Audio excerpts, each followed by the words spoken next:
Assalamualaikum warahmatullahi wabarakatuh. Saya Agam bersama rekan saya Sultan. Pada kesempatan kali ini kami akan mempresentasikan mengenai ekologi industri dan tanggung jawab produsen yang diperluas. Lingkungan hidup memang mengalami berbagai permasalahan dalam beberapa tahun terakhir. Beberapa dampak saat ini berada di luar kendali, terutama yang terkait dengan produk yang dibuang. Arah yang relatif baru dalam kebijakan pemerintah sekarang sedang diadopsi oleh sebagian besar negara, Organisasi Kerjasama Ekonomi dan Pembangunan atau disingkat dengan OECD. Ini mendorong produsen khususnya untuk menerima tanggung jawab yang lebih besar atas produk mereka ketika mencapai akhir masa pakainya. Extended Producer Responsibility atau EPR merupakan pendekatan yang lebih sistematis dengan potensi untuk merevolusi cara produk. Berikut adalah Extended Producer Responsibility atau EPR, yaitu merupakan pendekatan yang lebih sistematis dengan potensi untuk merevolusi cara produk yang dipahami, digunakan, dipulihkan, dan kebijakannya pun untuk melindungi dan mengurangi dampak lingkungan yang berasal dari siklus hidup produk dengan memperluas tanggung jawab produsen atas siklus hidup produknya dengan penarikan kembali, pemusnahan, pendaur ulangan, atau digunakan kembali.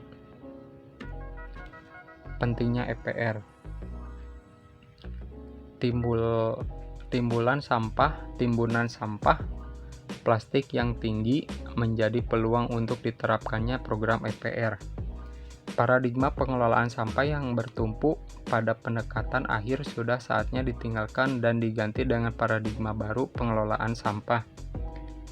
Karena sebagian besar masyarakat memandang sampah itu merupakan barang sisa yang tidak berguna.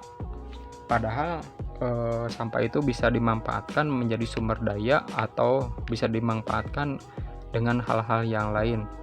Maka dari itu paradigma baru memandang sampah sebagai sumber daya yang membuat nilai ekonomi yang dapat dimanfaatkan misalnya untuk energi, kompos, ataupun bahan baku industri.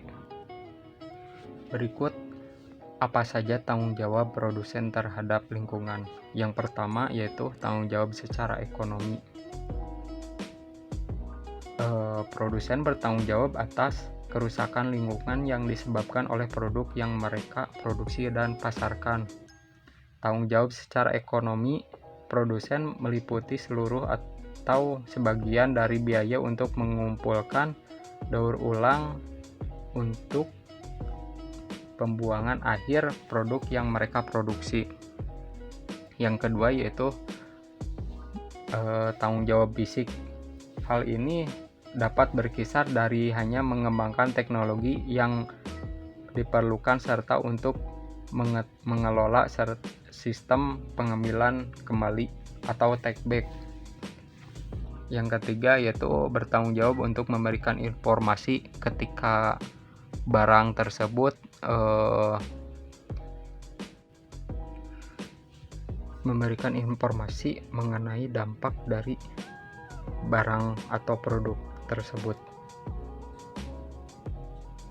Ini sistem pengembalian produk. Program EPR yang paling ketat dan terbaru berpusat di sekitar konsep penarikan kembali produk, pengambilan kembali produk hampir menjadi paradigma EPR. Ini melibatkan penetapan target yang ditetapkan untuk pengumpulan dan pemulihan produk dengan undang-undang, peraturan, atau tata cara yang menetapkan tanggung jawab masing-masing produsen atau importir untuk mengambil kembali dan memulihkan produk mereka kecuali ada kondisi tertentu lainnya. Berikut merupakan perkembangan bisnis baru yang dihasilkan dari EPR di industri furniture. Dua yang patut diperhatikan perusahaan furniture Amerika Serikat yang menjual produk furnitur kantor mereka di seluruh dunia adalah Herman Miller dan Steelcase.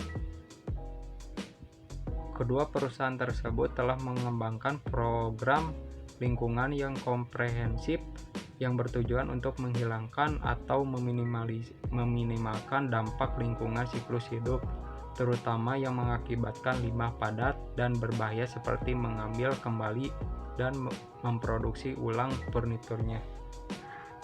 Jadi apa yang dilakukan oleh Herman Miller dan Steelcase itu bertujuan untuk menghilangkan dan meminimalkan dampak lingkungan siklus hidup, terutama yang mengakibatkan limbah padat dan berbahaya, yang mempertimbangkan daya tahan seperti daya ulang.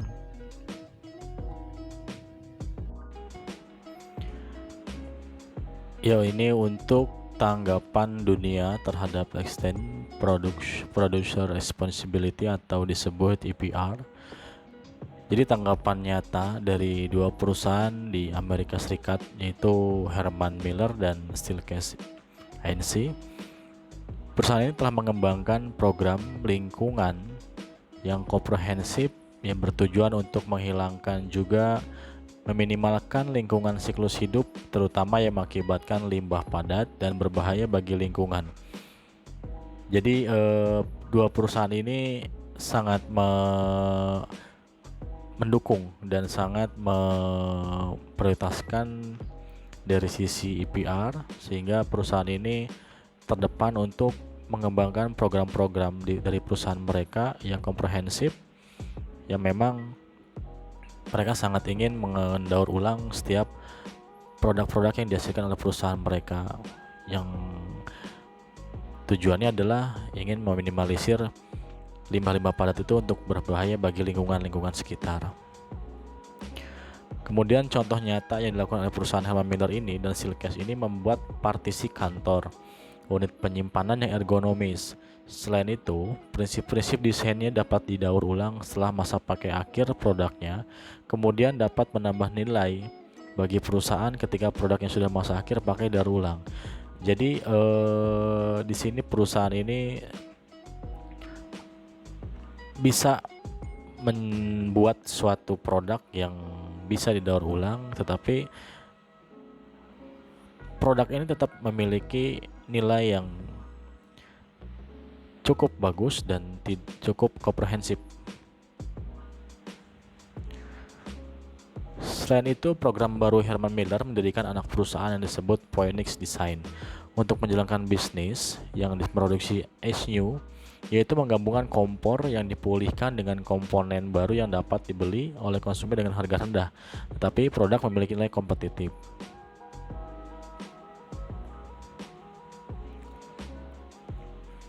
Ini nih penambahan nilai di sektor teknologi informasi melalui EPR.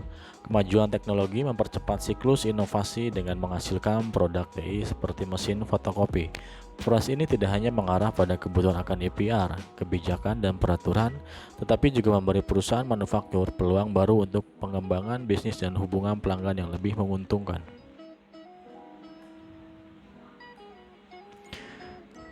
Di tingkat global, model Xerox telah menunjukkan bahwa EPR tidak perlu didefinisikan atau didorong oleh kebijakan pemerintah. Xerox telah membongkar mesin fotokopi dan komponen daur ulangnya. Pendekatan Xerox terhadap guna pembelian produk, produksi ulang dan skenario yang ideal, yaitu di mana EPR memiliki fondasi dalam rasa tanggung jawab perusahaan sendiri dan bagaimana hal itu dapat digunakan untuk memberikan manfaat lingkungan juga ekonomi bagi semua pihak terkait. Kesimpulan dari materi yang kita presentasikan bahwa EPR itu adalah bidang kegiatan yang dinamis dan berkembang baik dalam hal kebijakan pemerintah maupun dalam praktik bisnis. Kemudian sektor produk yang berbeda di berbagai daerah sekitar dunia berusaha untuk memenuhi harapan pemerintah tentang EPR dengan cara yang berbeda. Dengan kasus yang ada, pihak industri berusaha untuk bertanggung jawab penuh dengan produk-produk mereka yang diproduksi oleh perusahaan-perusahaan itu. Faktor penting yang terjadi adalah bagaimana regulasi pemerintah mengatur cara produksi suatu perusahaan dalam cara produksinya, dan konsumsi yang jangka panjang itu dapat diwujudkan melalui peningkatan tingkat penghindaran limbah dan sumber daya itu juga. Kemudian industri dan kemampuan untuk menjadi inovatif dalam produk yang diolah menjadi suatu bahan yang dapat bermanfaat kembali juga tidak berdampak pada lingkungan. Semua ini tidak terlepas dari peran konsumen yang dapat mempertimbangkan produk yang akan dikonsumsi baik untuk lingkungan sekitar atau setelah dikonsumsi produknya. Sekian presentasi dari kami. Mohon maaf bila ada kekurangan. Terima kasih atas perhatiannya. Assalamualaikum warahmatullahi wabarakatuh.